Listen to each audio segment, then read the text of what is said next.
देश विदेश की रोचक व मनोरंजक लोक कथा। आज जिस देश का कथा हम पढ़ने व सुनने वाले हैं, वो देश है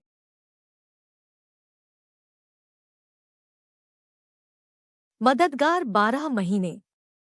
एक जंगल के तट प्रदेश में एक बुढ़िया रहती थी। उसके दो पुत्रियां थी। एक का नाम था कतिंका और दूसरी का डोरबंका। कतिंका बुढ़िया की अपनी पुत्री थी, किंतु डोरबंका उसकी पोष्य पुत्री थी। इस कारण स्वभावतः घर के सारे कामकाज का भार डोरबंका के ही कंधों पर आ पड़ा। डोरबंका देखने में भली तो थी ही, भोली और मृदु स्वभाव की भी थी। कभी कोई शिकायत नहीं करती और बिना किसी आनाकानी के बुढ़िया माँ और सौतेली बहन की फटकार भरी आज्ञाओं का पालन किया करती। डोरबंका यद्यपि बुढ़िया माँ और अपनी बहन की बातों का कभी बुरा नहीं मानती और उनके बताए हर काम को पूरा करने के लिए तत्पर रहती, पर कतिंका और उस बुढ़िया के लिए फिर भी वह भार बनती गई।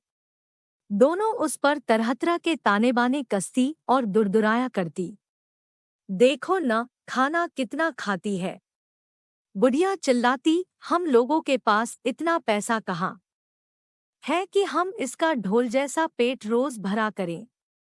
हाँ माँ, कतिंका झट जवाब देती, और इस पर तुर्रा यह कि अपने को मुझसे भी बहुत अधिक सुंदर समझती है। क्या नाज़नख़रे हैं। उसकी कटाक्षयुक्त वाणी से बुढ़िया को थोड़ी राहत मिल जाती मानो। दोनों ने विचार किया कि उससे किसी तरह पिंड छुड़ाया जाए।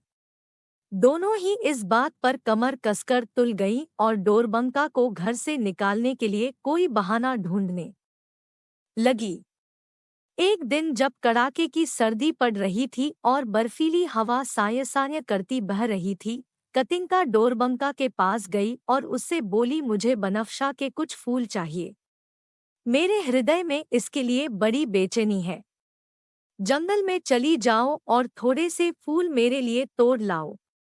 पर मेरी अच्छी बहन डोरबंका घबराकर कहने लगी, इस भयावह जाड़े में भला मुझे बनफशा के फूल मिलेंगे कहाँ।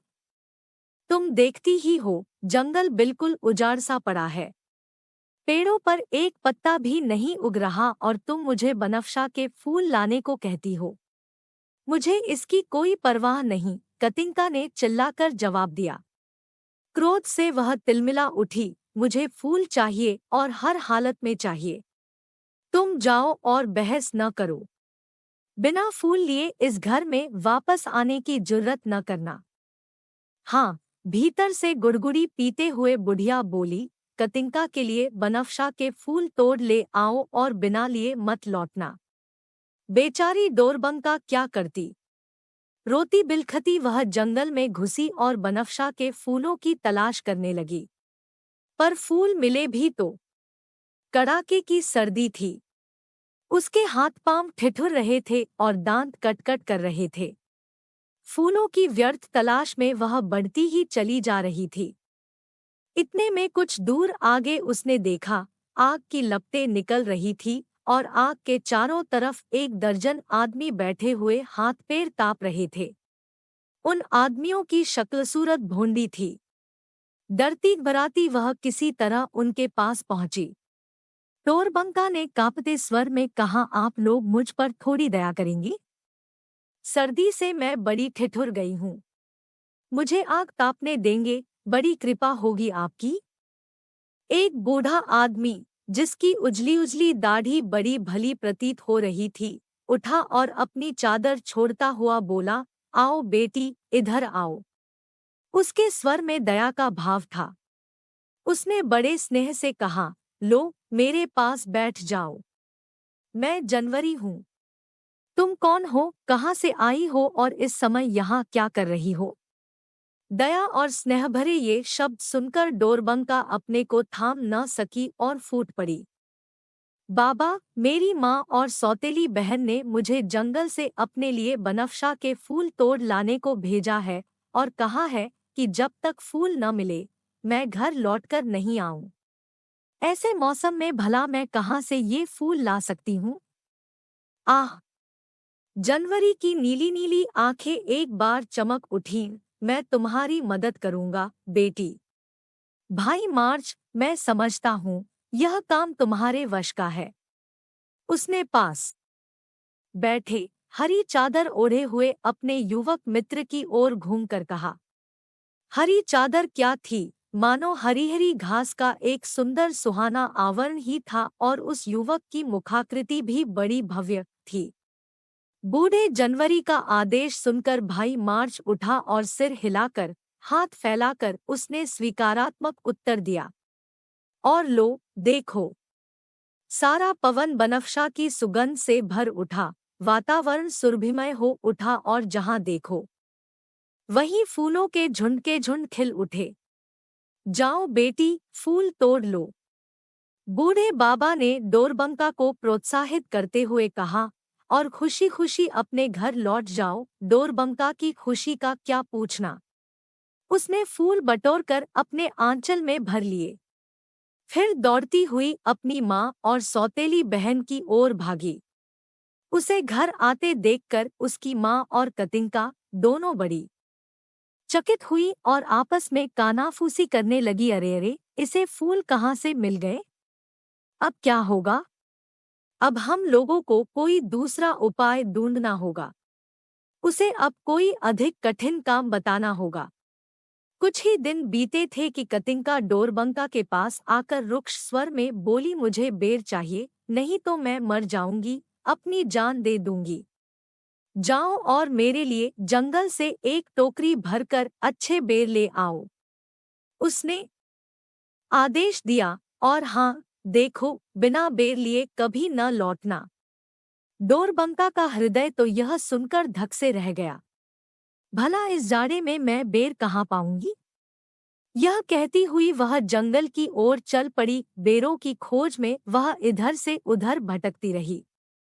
तीखी बर्फीली हवा और बदन को पत्थर कर देने वाली कड़ाके की सर्दी, साथ में इतनी थकान, उसे लगा वह मूर्छित हो जाएगी। उसके प्राण भी ठंडक में कांप रहे थे। इतने में वही पुराने दोस्त समहीने उसे नजर आए, जो आग के चारों तरफ बैठकर हाथ पैर सेक रहे थे। मुझे भी तनिक आग के पास बैठने को जगह देंगे आप लोग? उसने कंपित श्रांत स्वर में पूछा। उजली दाढ़ी वाले उस बूढ़े ने ऊपर ताका। अरे, यह तो हम लोगों की वही नन्ही सी दोस्त है। अब तुम्हें क्या तकलीफ है, बेटी? उसने डोरबंका को पास बैठने की जगह देते हुए पूछा। डोरबंका बोली, बाबा, देखो न, अब मुझे अपनी सौतेली बहन के लिए बेर ढूंढने पड़ रहे हैं। इतना कहकर वह फिर फूट पड़ी और उसके फूल से कोमल मुखड़े को आंसुओं ने बुरी तरह भिगो दिया। बूढ़े ने उसे ढांढस बंधाया, इस तरह रोया नहीं करते, बहादुर बनना चाहिए। भाई जून, बूढ़े ने मुड़कर उस ओर संकेत करते हुए कहा, जिधर गेहूं के सुनहरे भूरे बालों के से रंग की चादर ओढ़े जून बैठा था। देखो, इस नन्ही बिटिया के लिए कुछ कर सको तो करो। उसे आदेश मिला। जून ने सिर हिलाया और हाथ फैलाकर स्वीकारात्मक उत्तर दिया। और लो, देखो, हर कहीं बेर के फल उगाए। फिर से डोरबंका उठी और उसने बेरों से अपनी टोकरी भर ली। टोकरी लिए जब वह घर पहुंची तो उसकी माँ और कहा, जिधर गेहूं के सुनहरे भूरे बालों के से रंग की चादर ओढ़े जून बैठा था। देखो, इस नन्ही बिटिया के लिए कुछ कर सको तो करो। उसे आदेश मिला। जून ने सिर हिलाया और हाथ फैलाकर स्वीकारात्मक उत्तर दिया। और लो, देखो, हर कहीं बेर के फल उगाए।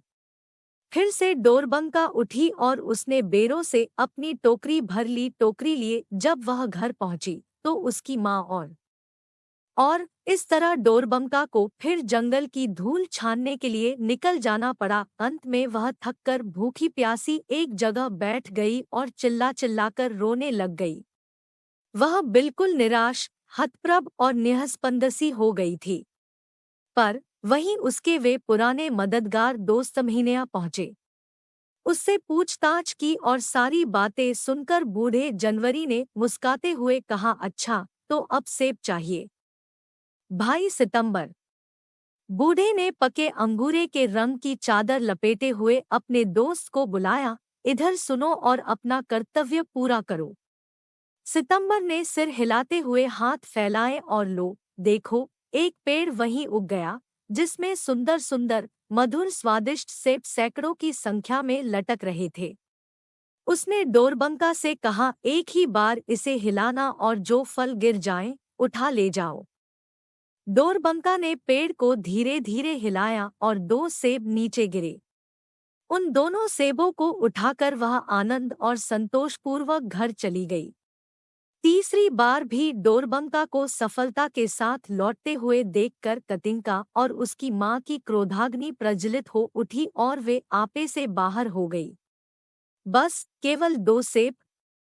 कतिंका चिल्लाई, किंतु उसने एक सेब को जब मुंह में लिया और चखा तो उसे और भी सेब खाने की इच्छा हो गई। अब मैं स्वयं जाऊंगी और अधिक से अधिक सेब लाऊंगी, वह बोली और जंगल की ओर निकल पड़ी। वह थोड़ी दूर ही गई थी कि आग तापते हुए 12 महीने उसे मिले।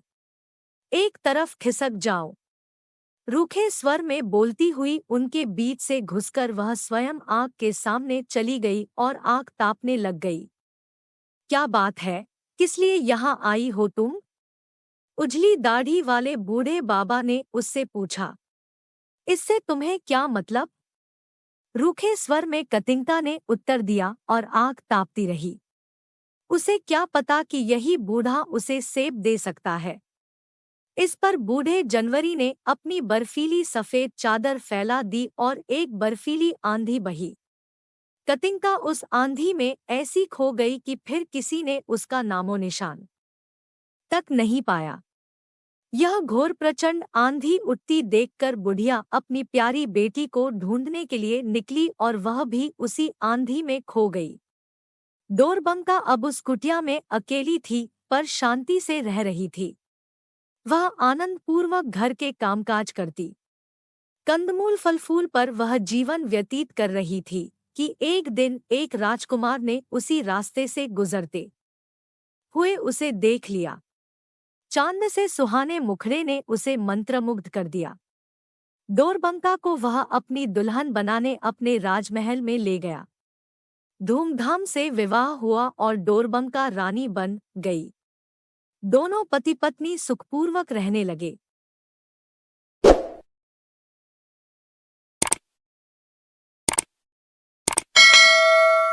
धन्यवाद, धन्यवाद, धन्यवाद। आशा करते हैं कि यह कहानी आपको पसंद आई।